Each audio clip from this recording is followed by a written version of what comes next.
আসসালামু আলাইকুম ওয়া রাহমাতুল্লাহি ওয়া বারাকাতুহু। সম্মানিত শ্রোতাবৃন্দ, আজকে যে বিষয়টা নিয়ে কথা বলবো সেটা খুবই দুঃখের, কষ্টের, একটা মর্মান্তিক একটা বিষয়। একজন ভারসাম্যহীন ব্যক্তি, যার নাম তোফাজ্জল ভাই, উনি কি অপরাধটাই না করেছিল। ওনাকে সন্দেহসূচকভাবে, চুরির অপবাদ দিয়ে সন্দেহসূচকভাবে তাকে একেবারে পৃথিবী থেকে বিদায় করে দেওয়া হলো। বা এটা কি কোনো মানুষের কাজ হতে পারে? আপনারা মেধাবী হয়ে বিশ্ববিদ্যালয়ের মধ্যে এই কাজটা কি হতে পারলো? এটা কি কোনো মানুষের কাজ হতে পারে?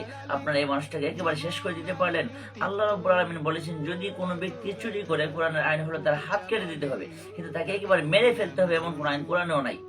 কিন্তু আপনারা তাকে কি করলেন? মেরেই ফেললেন। অথচ আপনারা কনফার্ম না যে সেই ব্যক্তিরা চুরি করেছে। শুধু আপনারা সন্দেহসূচকভাবে তাকে এভাবে মারধর করলেন। সারাটা শরীর তাকে মারতে মারতে একেবারে আঙ্ঘার করে দিয়েছে। এমনকি তার হাতের মধ্যে লাঠি ফালায় 2 দিক দিয়া পর্যন্ত পারছে। এত কষ্টদায়ক, যন্ত্রণাদায়ক তাকে মারা হয়েছে। এবং